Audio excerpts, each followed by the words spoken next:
O programa a seguir pode conter descrições de extrema violência e não é recomendado para pessoas sensíveis.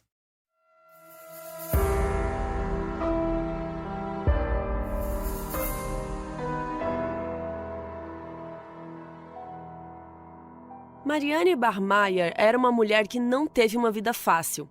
Ela cresceu em um lar abusivo, foi expulsa de casa e teve que batalhar para construir a própria vida sozinha.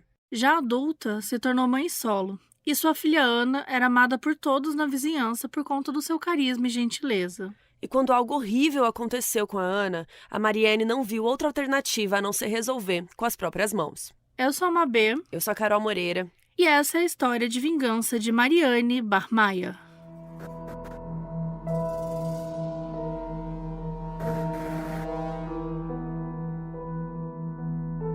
Marianne Barmayer nasceu no dia 3 de junho de 1950, na cidade de Starstedt, na Alemanha. Ela nasceu num contexto pós-Segunda Guerra Mundial e isso influenciou muito na sua vida, na sua criação. Os pais dela eram alemães e, para começar, o pai dela era um soldado nazista. Ele fazia parte da Waffen-SS, que era uma divisão militar pertencente à organização Schutzstaffel.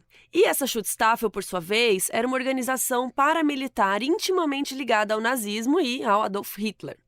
A Waffen-SS atuava em todo o território europeu e estima-se que durante a Segunda Guerra existiam uns 40 regimentos dessa divisão, invadindo diversas áreas e matando e prendendo inúmeras pessoas.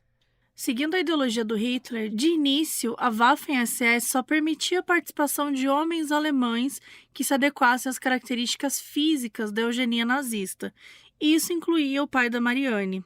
À medida que a guerra foi acontecendo, eles foram abrindo para outros homens europeus, desde que ainda pudessem ser considerados arianos. Enfim, o pai da Marianne serviu na Prússia Oriental, e essa área era conhecida como Corredor Polonês, porque ela era ocupada pela Rússia e pela Polônia, então era uma região com muitos conflitos. Durante a guerra, ele já era casado com a mãe da Marianne, e ela morava lá na Prússia também, onde eles estavam estabelecidos. Com o fim da Segunda Guerra, os soldados nazistas que estavam lá, decidiram evacuar, e eles foram para a Alemanha Ocidental como refugiados. Isso incluiu os pais da Marianne, que se mudaram para uma cidade pequena, chamada Sarstedt, que hoje em dia tem só 18 mil habitantes, mas na época tinha menos ainda, e foi lá que a Marianne nasceu. Na infância, ela era considerada uma jovem livre, bem-humorada, muito curiosa, questionadora. E isso acabou gerando conflitos com seu pai, que era um homem extremamente autoritário e violento. A família tinha valores conservadores, eles eram muito religiosos e eles seguiram todo aquele combo lá de nazistas, sabe? Aquela ideia que a família, a pátria, os bons costumes, tudo isso vinha em primeiro lugar. E muita coisa disso a gente sabe que carregava muito preconceito, aquele complexo de superioridade, enfim. O pai da Marianne era alcoolista e passava muito tempo em um bar bem próximo de onde eles moravam.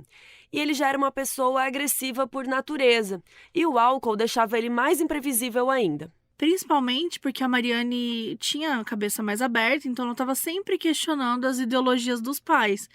Então isso deixava o pai dela nos nervos e ele ficava violento, cada vez mais. A mãe também não estava muito feliz na situação, porque o marido não dava nenhuma atenção para ela e ele ficava criando um clima de terror toda vez que ele chegava da rua. Nenhum dos três estava real feliz ali. Eventualmente, o pai abandonou a família e foi seguir o próprio rumo, deixando a Marianne e a mãe sozinhas. Mas elas acabaram preferindo, porque elas levavam uma vida mais tranquila. E aí, a mãe da Marianne se casou novamente, pouquíssimo tempo depois do divórcio, e a Marianne odiava o padrasto, considerava ele assim um tirano. Extremamente mandão, se tornava violento, irritado com qualquer coisa, tinha que ser tudo do jeito que ele queria. E para ela, é como se tivesse trocado 6 por meia dúzia, sabe? Ela se livrou do pai, super agressivo, e recebeu um padrasto que era exatamente igual. Infelizmente, ela não podia contar nem com a mãe, porque ela também tinha suas questões. A mãe da Marianne era uma mulher muito difícil, com muita coisa não resolvida. Ela era do tipo que mudava de humor do nada, ela se irritava muito com pequenas coisas, daí explodia. Então, a Marianne nunca sabia como que ela iria se comportar. E para uma criança já é difícil lidar com tudo isso. Mas quando a Marianne se tornou adolescente, a coisa piorou muito, porque como ela estava maior, ela já não tinha muito medo de confronto, então ela vivia brigando com os dois. Por causa disso, a situação escalonou e o padrasto dela começou a agredi-la fisicamente. A situação se tornou tão insustentável que a mãe da Mariane chegou na conclusão que não dava para eles continuarem na mesma casa. E aí o que ela fez? Considerou a filha culpada por todos os problemas na família, porque era ela que irritava o pai a ponto dele beber, e depois ela que irritava o padrasto a ponto dele bater nela. Então a mulher simplesmente expulsou a própria filha de casa. A gente não tem a cronologia exata da idade que a Mariane foi expulsa de casa, mas a gente sabe que a adolescência dela foi conturbada por outros motivos além da família. Aos 16 anos, ela teve uma gravidez acidental e ela optou por ter o bebê e entregá-lo para adoção logo depois que nasceu. E não se sabe quem que era o pai do bebê. 2 anos depois, quando ela tinha 18 anos, ela engravidou de novo. Dessa vez de um namorado do colégio. E ela não tinha muitos amigos, nem nada do tipo, mas o namorado era a única pessoa na vida dela que ela realmente gostava e que ela passava bastante tempo. E dessa vez ela ficou em dúvida se entregava para adoção ou não, sabe? Porque ela queria ficar um pouco com a criança, mas estava meio em dúvida. Como ela já estava quase adulta, o filho era de um cara que ela amava, ela começou a considerar a possibilidade de criar o bebê. E ela e o namorado poderiam ficar juntos, cuidar da criança, ela podia constituir sua própria família, né? Que ia ser muito diferente do qual ela tinha nascido. Mas, à medida que os meses passaram, o namorado acabou terminando com ela. Não sabemos se era porque ele não queria assumir a responsabilidade de pai ou por algum outro motivo, mas, né, gente, nada de novo. Essa coisa do pai abandonar, né, a mãe com a criança. Isso deixou ela muito mal, ela ficou bem menos confiante de ficar com a criança, né? E pra piorar, poucas semanas antes do parto, ela estava numa balada à noite, numa discoteca, e ela foi atacada e abusada sexualmente. E aí é óbvio que tudo isso mexeu muito com ela não teve suporte de nada, de ninguém, de psicológico, físico, nada. Ela teve que lidar com tudo isso sozinha. Então ela decidiu que ela não tinha condições emocionais de cuidar de uma criança, então assim que o bebê nasceu, ela entregou para adoção. E aí ela também decidiu largar a escola. Então a Mariane estava desamparada e sozinha no mundo de novo.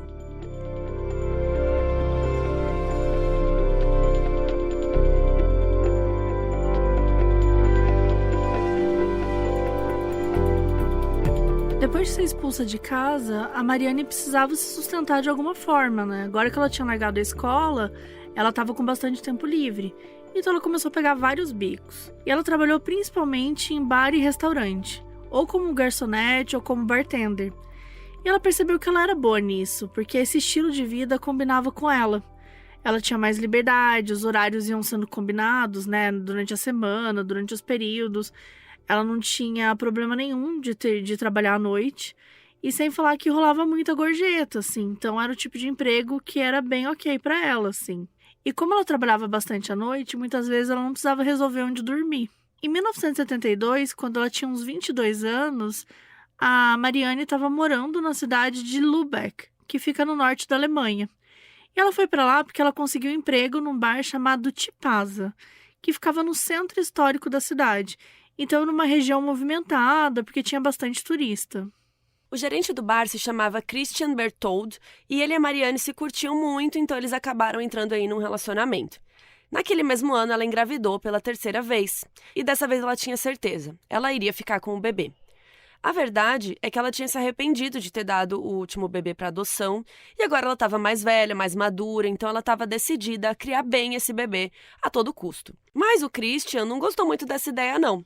Para ele, os dois estavam curtindo a vida, estava rolando um lance mais casual e ele não queria que virasse um relacionamento sério e muito menos queria ser pai, né? Bacana.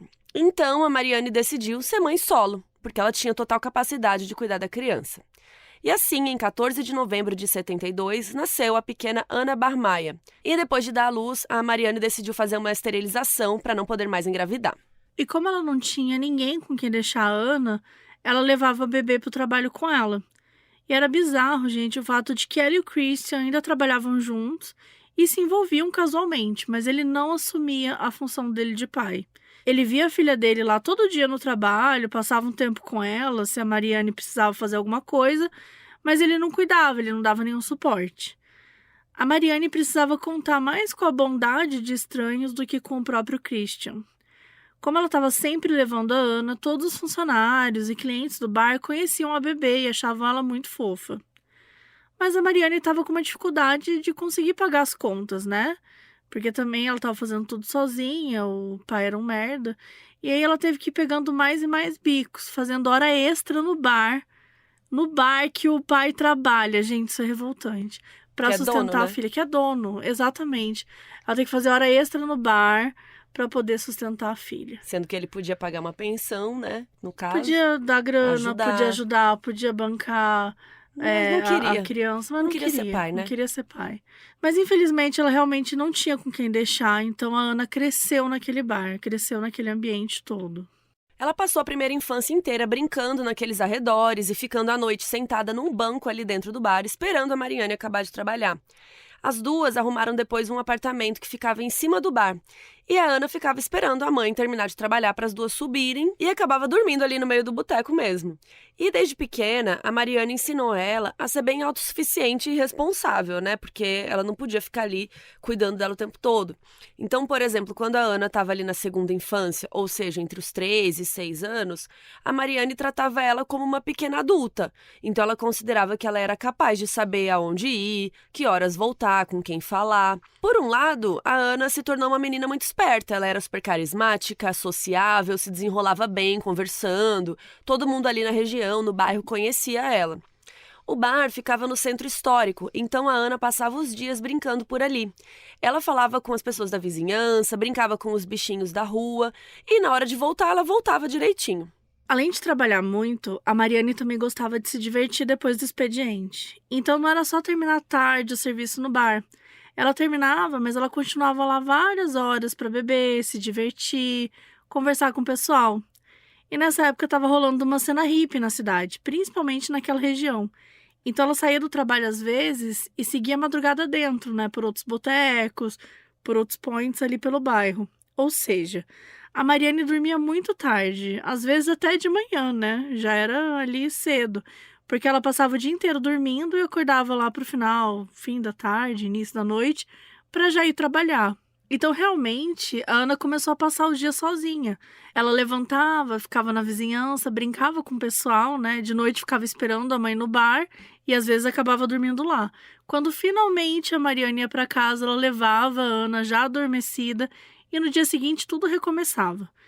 E as maiores mudanças de rotina eram as vezes que o Christian dava uma folga para Mariane e levava ela e a Ana para passar um fim de semana no campo, alguma coisa assim. Paizão, né? Paizão. E a Ana gostava muito, porque eram dias que tinha mais rotina, controle, mais tranquilidade, ela sabia o que ia acontecer naquele dia. A vida normal dela era muito sem regras, né? E a gente sabe que criança precisa de uma rotina, é bom, né? A criança gosta disso. E as coisas eram tão sem regras que chegou um momento que muitos conhecidos, tipo vizinhos e funcionários do bar, começaram a falar para Mariane que esse estilo de vida não era adequado para uma criança daquele tamanho. A Ana passava o dia inteiro na rua e como a Mariane ensinou ela a ser bem independente desde cedo, algumas pessoas achavam que a Mariane estava, tipo, não tava ligando, né? Tava cagando aí pra filha. Principalmente porque, querendo ou não, a Mariane realmente não se importava com o horário que ela subia pra casa. Ela não estabelecia do tipo, terminei de trabalhar meia-noite, vou curtir com a galera até a 1 da manhã, sabe? Depois eu volto. Ou, né, acabava de trabalhar e ia embora. Não, ela ficava lá, assim, até amanhecer às vezes, sabe? Teve vezes que ela mesma dormiu ali no bar, sabe? Capotou e a Ana tava lá e dormiu lá também, sabe? E algumas pessoas começaram a chamar a atenção da Mariane pra isso. E ela começou a pensar que, do jeito que a vida dela tava naquele momento, ela talvez não fosse a pessoa mais indicada pra cuidar da Ana. Então resolveu entrar em contato com um casal que ela conhecia e que fazia foster care. E legal explicar que foster care é diferente de adoção. É um sistema temporário, de um lar temporário. Então os pais recebem várias crianças por um tempo, enquanto os responsáveis legais vão regularizar alguma coisa. Então, por exemplo, é comum quando o adulto tem vício em drogas e ele vai para uma reabilitação por alguns meses, e aí o filho fica com uma foster family. Ou quando uma criança está esperando uma adoção, um orfanato definitivo. Então, tem várias situações aí que tem esses lares temporários. Então, a ideia da Mariane era deixar a Ana com esses foster parents por um tempo, até ela conseguir se organizar e pensar numa dinâmica de vida para as duas. Só que essa ideia acabou não se concretizando, porque elas conversaram algumas vezes sobre isso e tal, mas a Mariane não chegou numa conclusão. Ela ainda estava pensando no que fazer quando algo terrível aconteceu.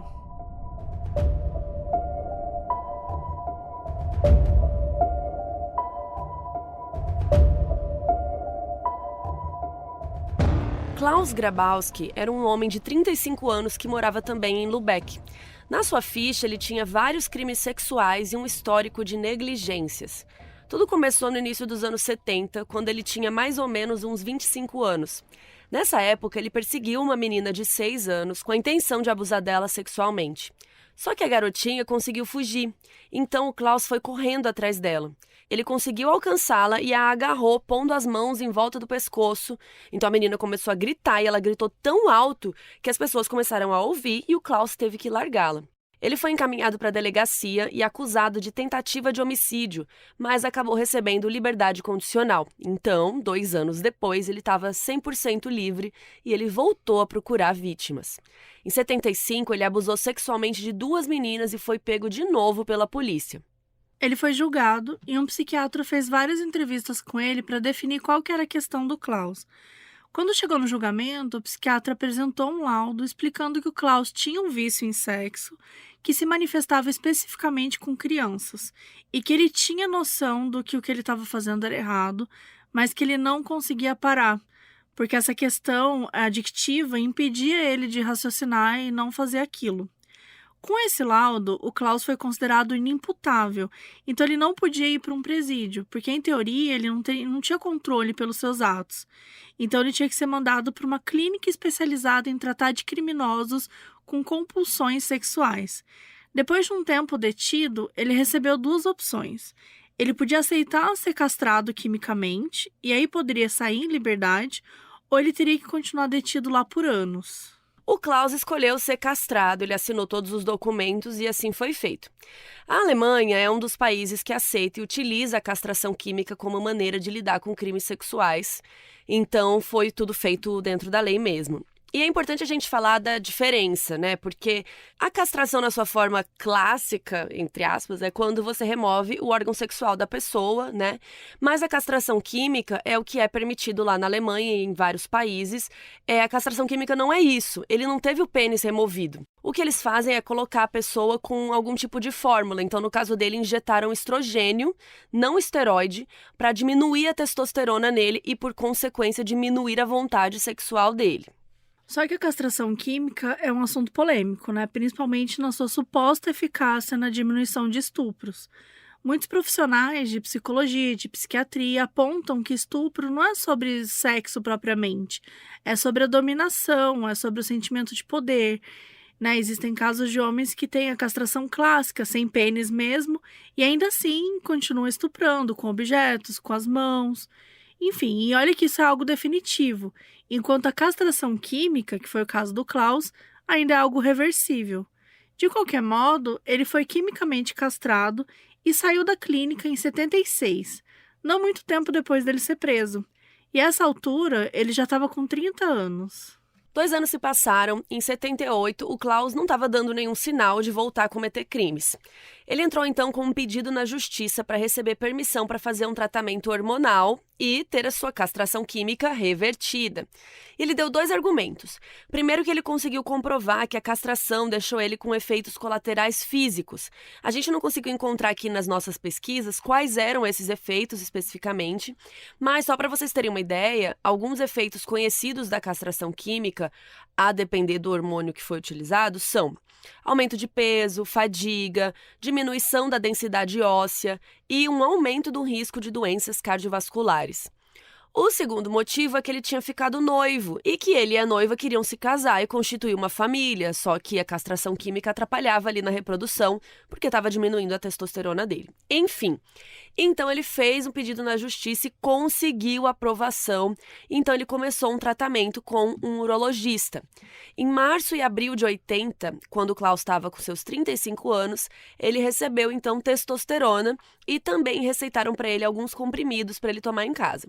Só que aí tem um problema. Como Klaus tinha cometido crimes sexuais, o esperado era que ele apresentasse um laudo de que estava tendo tratamento psiquiátrico e que recebeu uma aprovação do psiquiatra, né? Confirmando que uma vez que ele fizesse essa reversão, não voltaria a cometer crimes. Só que o urologista ele não sabia que ele era um criminoso sexual. Então, nesse caso, tem a culpa do médico aí também, né? O Klaus, ele comentou que ele recebeu a castração por ser um exibicionista na rua. né? Só que o urologista não tinha que ter acreditado na palavra dele, tem que fazer uma solicitação da ficha criminal para ver se é esse mesmo motivo. Gente, médico que acredita no paciente, onde isso se viu, sabe? Onde é que já se viu? Nunca tem, do nada, numa história tão importante. Mas enfim, esse médico não se importou com isso, ele não fazia ideia de que o Klaus era criminoso e, por consequência, ele não achou necessário fazer o pedido desse documento aí do psiquiatra. Então, ele tinha que ter solicitado esse documento e recusado a realizar a reversão se o Klaus não tivesse fornecido esse laudo. Mas ele não fez, e aí o Klaus simplesmente mencionou casualmente: tô tranquilo, tenho psiquiatra, tá tudo certo. E pronto, o urologista caiu na mentira e fez a reversão. E, a partir daí o Klaus voltou a ter impulsos sexuais imediatamente. E agora que vocês já conhecem a história do Klaus, sabe onde ele morava? Pois é, perto do centro histórico de Lubeck, ou seja, ele era ali da vizinhança do bar onde a Mariane trabalhava. Então, sim, ele era uma das pessoas que sabia quem era a Ana. E não só sabia, ele já tinha falado com ela várias vezes. Ela sempre pedia para brincar com o gatinho dele e ele deixava. Na noite de 4 de maio de 80, quando a Ana estava com 7 anos, ela e a Mariane tiveram uma briga muito feia. Então, no dia 5 de maio, a Ana acordou super irritada por causa da discussão e ela decidiu que não iria para a escola. E como a Mariane estava dormindo ainda e só iria acordar bem tarde, ela não ia descobrir que ela não foi. Então a Ana foi para casa de uma amiguinha para brincar, mas a amiga dela tinha ido para a escola. Então ela decidiu ficar zanzando ali pela vizinhança, como ela sempre fazia, né? Brincando com as pessoas, brincando com os bichinhos e tal. E aí ela acabou encontrando o Klaus. Ela pediu para brincar com o gato dele, então ele a convidou para entrar na casa e ela aceitou. E como a noiva do Klaus estava fora de casa, os dois entraram e ficaram sozinhos.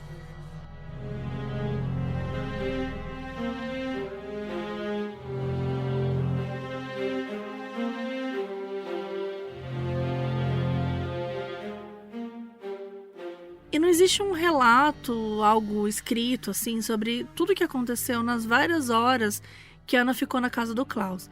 O que a gente sabe é que ele abusou dela sexualmente, manteve ela como prisioneira e, no fim de tudo, ele pegou um par de meias da noiva dele e usou para estrangular a Ana até a morte.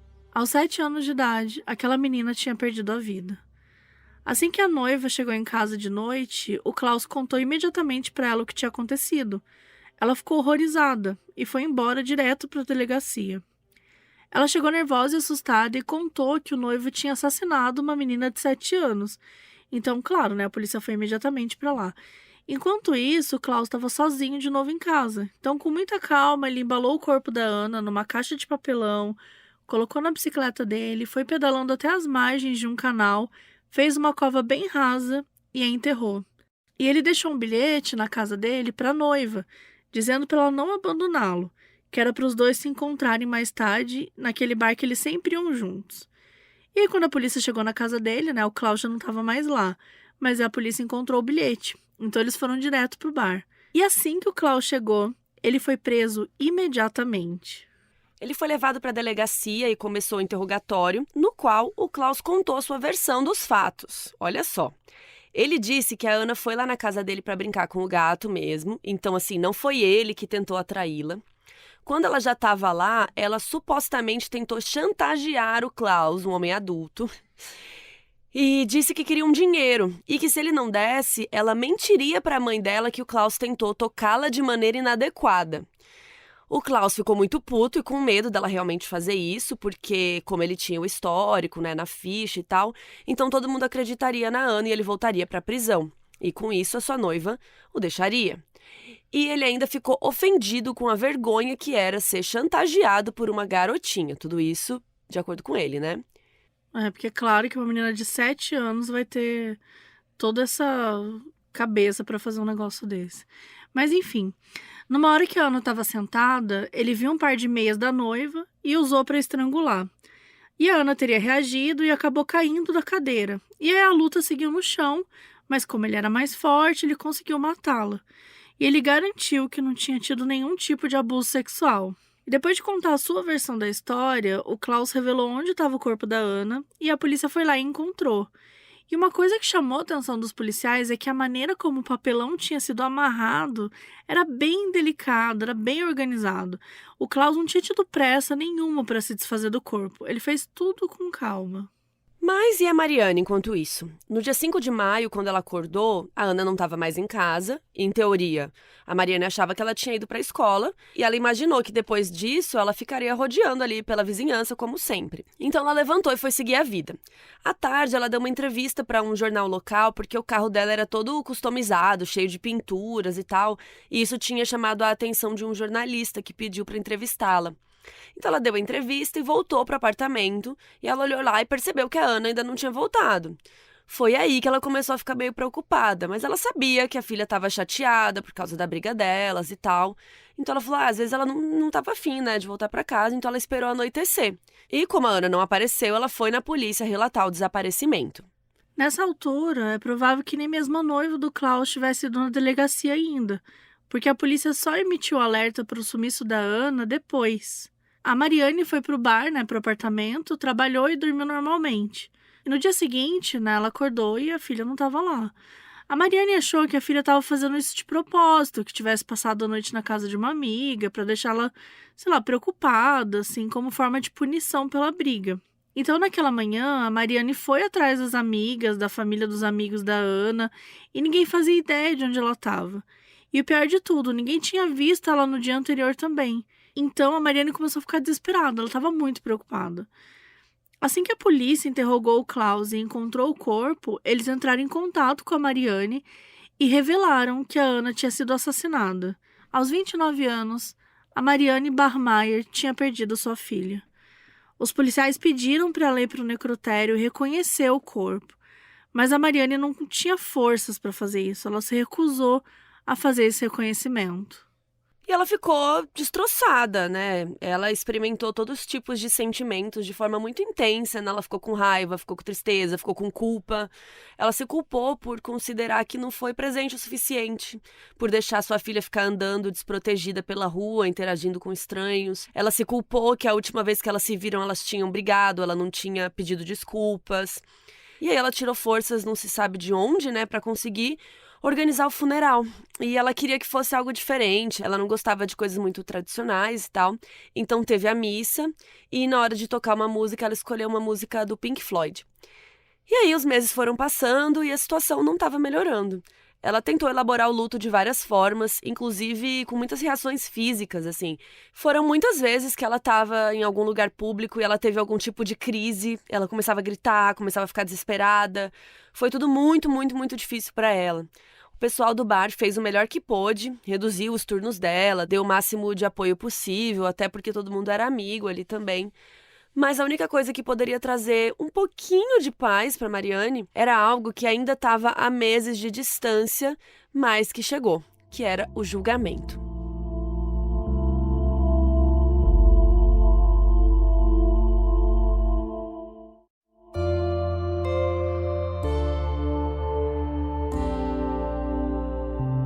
Os meses se passaram e o julgamento de Klaus Grabowski finalmente começou no dia 4 de março de 81, uma quarta-feira, 10 meses depois do crime. A defesa do Klaus se manteve naquela versão do depoimento dele, de que ele não teria abusado da Ana de nenhuma forma, que ela chantageou ele, que ele acabou se descontrolando e a matou. E para fazer valer essa versão, ele precisava conseguir vender a imagem da Ana como uma menina que era capaz de fazer aquilo, né? Que poderia chantagear e ameaçar um homem adulto. E para chegar nessa imagem, a principal estratégia do advogado foi atrair atenção negativa para a mãe, para Mariane. O discurso da abertura dele foi menos sobre o crime em si e mais sobre como a Mariane era uma mãe irresponsável, que festejava de madrugada, que dormia durante o dia, que deixava a filha andando pelas ruas e que, por causa disso, Ana mal ia para a escola e teve que aprender a se virar. Esse julgamento foi muito pautado na misoginia, né, no machismo. Não havia dúvida alguma que o Klaus tinha matado a Ana, mas não era isso que estava em questão. O grande negócio ali desse julgamento foi que ele queria jogar a culpa na Mariane por deixar a filha sair sozinha na rua, a ponto dela ser morta. E essa visão acabou dando certo, porque os jornalistas e pessoas no tribunal ficaram todos de olho no comportamento da Mariane o tempo todo, sempre transformando qualquer coisa que ela fizesse ou falasse em manchetes. E ela foi todos os dias no julgamento, ela fez questão de sentar bem na frente para ficar observando tudo. E tinha vários momentos que ela até gritava alguma coisa pro Klaus, tipo, ela falava, diga alguma coisa, seu porco. E aí a mídia e as pessoas acusaram ela de ficar criando drama no tribunal, como se ela quisesse aparecer, né, chamar atenção para si mesma. De qualquer modo, esse primeiro dia de julgamento serviu principalmente para o Klaus dar o seu testemunho de como tudo aconteceu, e ele manteve a mesma versão do interrogatório. O segundo dia do julgamento foi na quinta-feira, no dia 5 de março, e contou com mais testemunhos. O primeiro foi do polêmico urologista que realizou aquele tratamento de reversão no Klaus. A gente já explicou que ele estava errado, né, de acreditar no Klaus, de não ter pedido a ficha criminal. Ele falou que ele foi ingênuo, que ele deveria ter se atentado mais e tal. A Mariane e o Christian, o pai biológico da Ana, chegaram a entrar com uma ação contra ele por negligência, mas no fim não acabou dando em nada. Inclusive, isso gerou um debate na mídia sobre a questão da castração química. Os veículos de mídia, a sociedade começaram a discutir se era algo que realmente funcionava. E a castração era opcional também, então quem não passava por elas ficava um tempo preso e depois era solto normalmente, sem nenhum acompanhamento para garantir que eles não cometeriam crimes sexuais de novo. Foi um tema muito discutido no geral. Assim, uma opinião minha aqui é que castração química não resolve nada, né? Inclusive, a gente comentou ali antes que é isso. O estupro, o abuso, às vezes é muito mais sobre o poder, a manipulação, né? Aquela coisa de você estar acima da pessoa e tal, do que sobre hormônios, né? Então, uma pessoa que quer estuprar outra vai estuprar com as mãos, com objetos, de outras formas. Então, não é só o hormônio que resolveria. Então, eu acho que a castração química, sinceramente, não funciona. A gente tá falando de uma coisa que, tipo, não é um tratamento, sabe? Não, porque é um tratamento de uma pessoa que comete um crime, ela precisa ter um acompanhamento psicológico, tem que ter um acompanhamento terapêutico, sabe? Tipo, não é só coloca um hormônio e vai embora, tchau. E aí ele resolve tudo certinho, sabe? Não é assim que funciona. Pra mim, é meio que a ideia de, tipo, como eu acabo com assassinos? É com pena de morte, vamos matar todo mundo.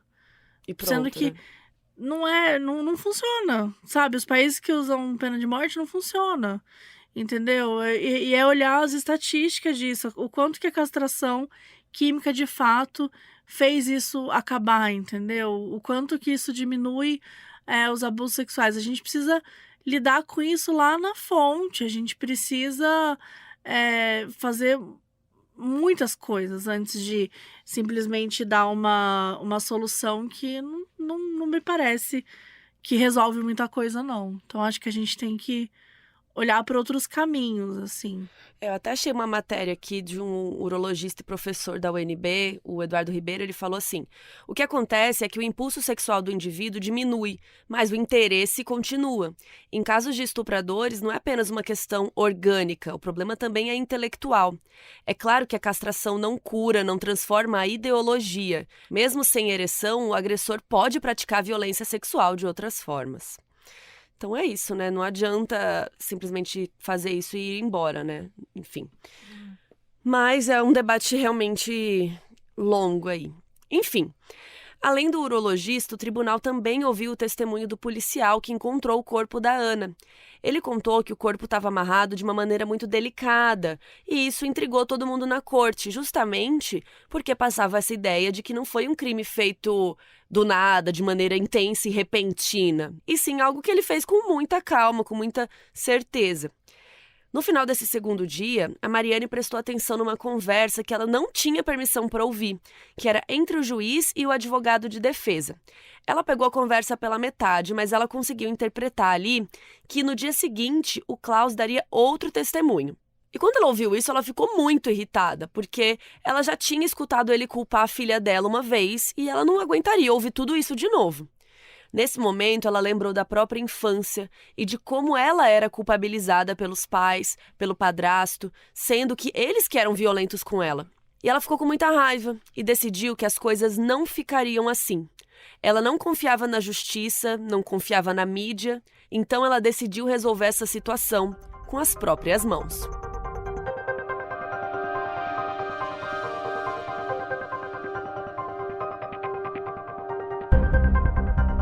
terceiro dia do julgamento foi numa sexta-feira, no dia 6 de março. Era um dia bem chuvoso. Era manhã, a sala do tribunal tinha acabado de abrir, então tinham poucas pessoas lá dentro. O Klaus entrou escoltado por uma porta lateral e sentou no banco do réu. Ele ficava de frente para o juiz e de costas para a entrada principal. Logo em seguida, a Mariane chegou no tribunal. E como ainda estava bem vazio, e faltava um pouco para a sessão começar, os amigos dela que estavam lá sugeriram que todos ficassem do lado de fora um pouco, para esperar começar. Ela foi com eles, mas quando já estavam lá no corredor, ela deu meia volta e entrou de novo na corte.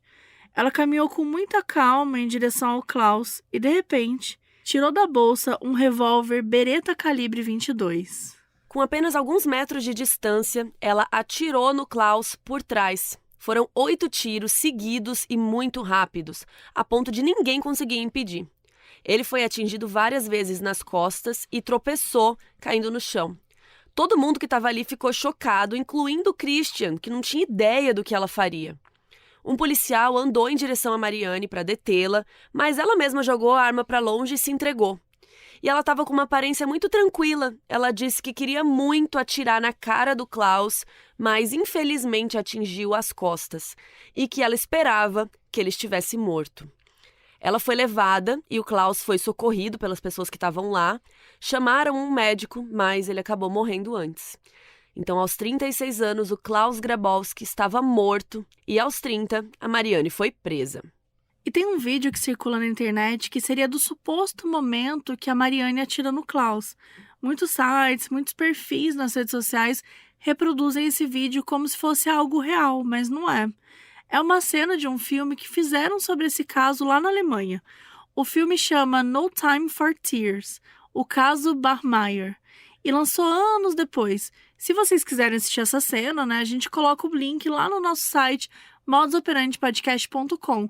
A gente sempre coloca conteúdos extras de todos os episódios, imagens, vídeos, vários conteúdos legais. Então, gente, não deixa de ir lá conferir as fotos, todos os conteúdos que a gente coloca por lá.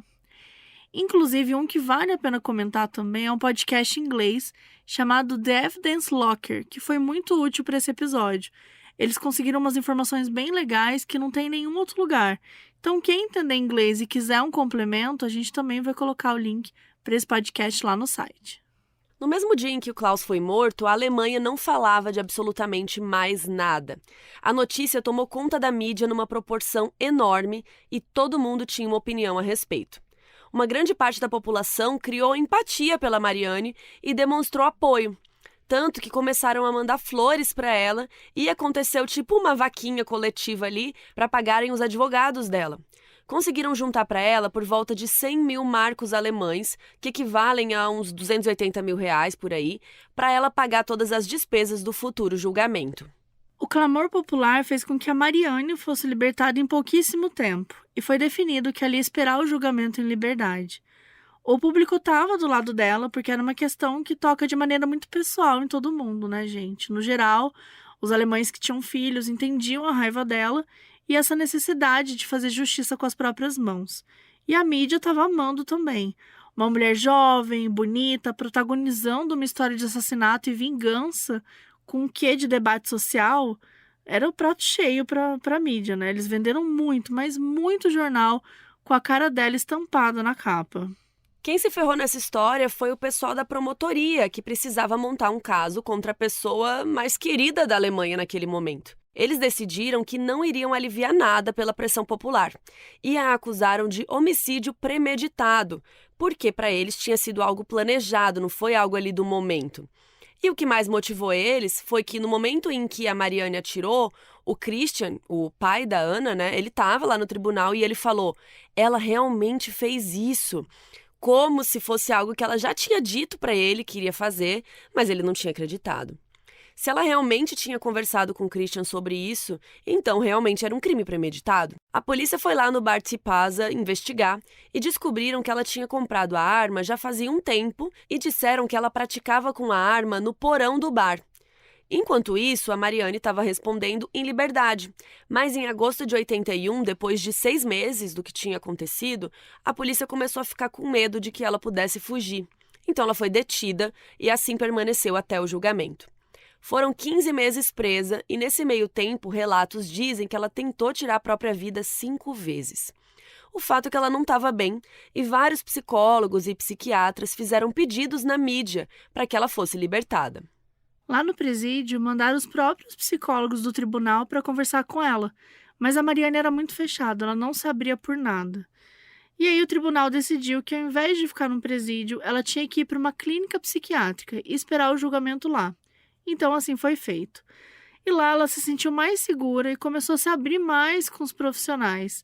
Ela contou que realmente tinha comprado a arma já fazia um tempo, mas que não era na intenção de entrar no tribunal e matar o Klaus, e sim porque ela tinha ficado assustada após a morte da Ana. Então ela queria essa arma para autodefesa. Ela também negou o que foi dito por alguns clientes do bar, né, de que ela ficava praticando tiro no porão, disse que ela nunca fez isso. E aí, de qualquer modo, no dia 2 de novembro de 82, depois de 15 meses que ela estava ali, né, na clínica, a promotoria terminou de montar o seu caso. E a Mariane foi indiciada por assassinato de primeiro grau, que seria equivalente ao nosso homicídio doloso, quando há intenção de matar. A promotoria constatou que os tiros que a Mariane deu foram muito limpos, para ela não ter nenhum tipo de treinamento com arma. Ela manuseou a arma com calma e dinamismo, conseguiu atirar rápido várias vezes, sem sinal de descontrole ou remorso. Obviamente, o público se revoltou. Todo mundo queria que ela estivesse livre e seguisse com a vida dela. O julgamento da Mariane começou em 2 de março de 83, 2 anos após o assassinato do Klaus. Foi um julgamento longo, durou 25 dias e foi muito coberto pela mídia. Todo mundo queria saber o que iria acontecer com a figura mais polêmica da Alemanha.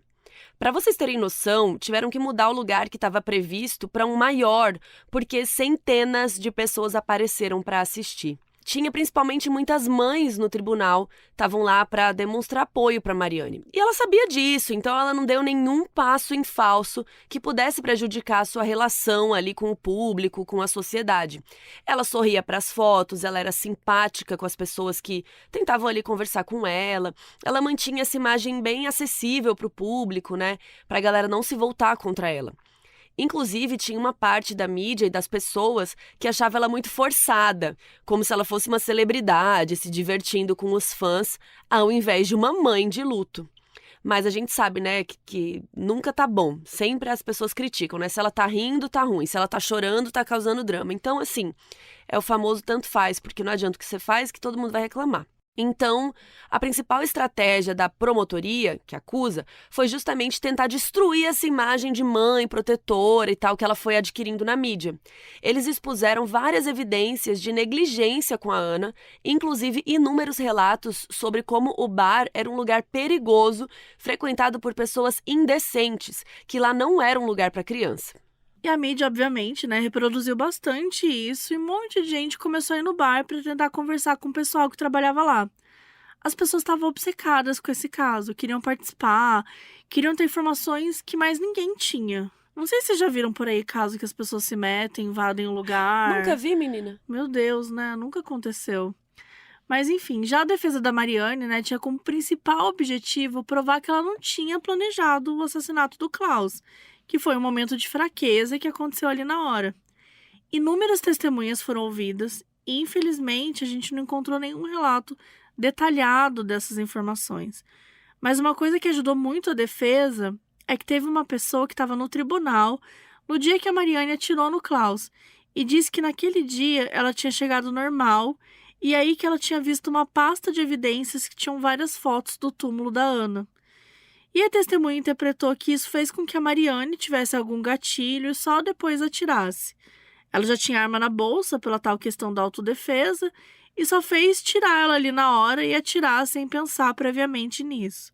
E a acusação argumentou que só o fato dela levar uma arma na bolsa, né, para o tribunal já demonstrava que tinha uma intenção homicida. Por sinal, isso é algo que foi discutido na época também, o fato de que ela simplesmente entrou num tribunal com uma arma e, né, ninguém percebeu. Por quê? Porque na época não tinham detectores de metal nos tribunais lá da Alemanha e depois desse caso vários tribunais providenciaram. A acusação também disse que era um absurdo isso de tentar fazer parecer que ela matou o cara porque estava se defendendo ou porque deu algum gatilho, porque o Klaus estava de costas para ela, estava sentado, sem representar nenhum perigo. E ela que andou até ele e atirou. Para eles foi um assassinato a sangue frio e que isso não era algo que devia estar aberto para discussão. Depois de semanas de julgamento, finalmente no fim de março, o juiz deu seu veredito. A acusação de assassinato em primeiro grau foi retirada. E, ao invés disso, consideraram um assassinato de segundo grau, que seria o nosso homicídio culposo, ou seja, que ela fez algo sem premeditar, que foi ali no calor do momento. Ela também foi considerada culpada de posse ilegal de arma de fogo, e essas duas coisas juntas se converteram numa sentença de 6 anos de prisão. O juiz argumentou que, por mais que a Mariane tivesse cometido um crime muito sério, ela não demonstrava perigo para a sociedade e que o assassinato foi motivado pelo fato dela ter passado os 2 dias anteriores ao crime revivendo memórias traumáticas da morte da filha naquele julgamento. Inclusive, o juiz deu permissão para que a Mariane saísse do tribunal livre e só fosse encaminhada para o presídio depois. Por mais que a Mariane tivesse toda a sociedade do lado dela, de certa forma, o desfecho do julgamento acabou sendo bem controverso para o público.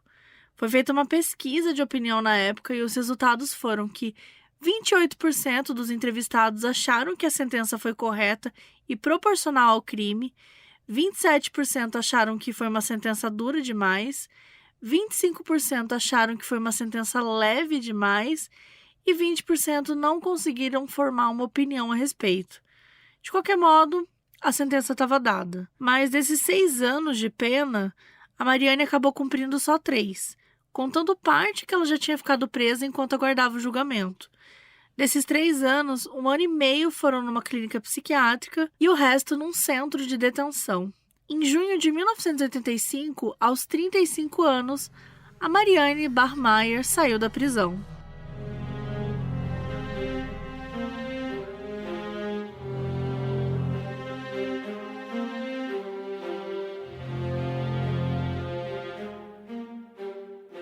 Assim que foi solta, Mariane começou a dar uma série de entrevistas para falar sobre o crime. Ela contou que acabou atirando porque não confiava no sistema judicial, tinha medo dele ser inocentado ou que não fosse punido de acordo, então resolveu agir com as próprias mãos. Então, assim, isso acabou provando que ela tinha realmente premeditado, né? E mais ainda, ela tinha medo de ele deturpar a imagem da Ana, de inventar mais mentiras sobre ela, e isso ela não conseguiria suportar. Ela também disse que a falta de remorso do Klaus foi o que mais a afetou. Falou que se ele pedisse desculpas a ela e realmente se arrependesse do que ele fez, ela não teria forças para ter atirado nele. A Mariane aceitou uma bela grana de uma revista alemã que queria fazer uma série de artigos detalhados sobre ela. Ela contou toda a sua história de vida, com informações que não estavam em outros lugares. E, em troca, ela recebeu 250 mil marcos alemães, o que hoje em dia seria tipo uns 700 mil reais. Então, ela usou esse dinheiro para mudar a sua vida. Ela pagou todas as dívidas, se mudou daquele apartamento lá de cima do bar e, finalmente, começou a viver mais em paz. Os artigos da revista acabaram tendo seus direitos vendidos para o cinema, e um filme chamado Anna's Mother foi lançado. Ainda nos anos 80, Mariane conheceu e se casou com um professor de alemão que dava aula em um país africano. Os dois se mudaram juntos para esse país e ficaram vivendo em paz lá. As fontes variam sobre qual país foi. Alguns lugares dizem que foram para Gana e outros que foram para a Nigéria. De qualquer modo, o casamento não durou muito tempo, porque em 1990 eles se divorciaram e a Mariane se mudou para Palermo, na Sicília. Lá, ela trabalhou num hospital psiquiátrico como uma cuidadora de pacientes que teriam eutanásia. Ela gostou muito de morar na Itália. Primeiro porque tinha uma profissão que ajudava as pessoas, e segundo porque ela não aguentaria mais viver em Lubeck, depois da história dela ter sido tão exibida na mídia. No tempo após sair da prisão, ela teve crises de identidade, porque as pessoas só conheciam ela como a mãe da Ana, e era só sobre isso que elas queriam falar. No início dos anos 90, ainda morando lá em Palermo, a Mariane foi diagnosticada com câncer de pâncreas. Quando soube, ela resolveu voltar para Lubeck, lá na Alemanha, e viver seus últimos dias no lugar que ela mais conhecia. Como agradecimento aos ótimos anos que ela teve na Itália, ela escreveu um livro chamado Palermo Mi Amore, e que ela contava a história dela e ressaltava o quanto foi importante para ela esses anos morando lá. Ao voltar, ela tomou uma decisão bem polêmica. Ela pediu que um repórter de uma grande emissora ficasse acompanhando e filmando esse desenrolar da doença dela, que ela queria que isso ficasse para a posteridade.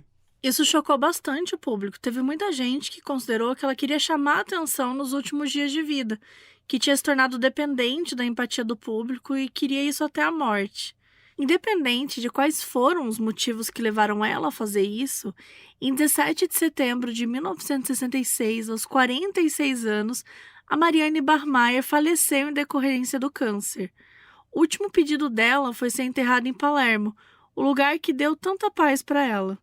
Mas esse pedido não foi atendido, porque ela foi enterrada lá em Lubeck mesmo, ao lado do túmulo da Ana. Até hoje, a Mariane é lembrada como uma das figuras mais complexas da cultura alemã. Todo mundo lá tem uma opinião sobre ela. Alguns achavam que ela era uma mãe super negligente, que resolveu capitalizar em torno da morte da filha. Outros achavam que ela era uma mulher que tinha sofrido muito na vida e estava tentando sobreviver e fazer o melhor que podia.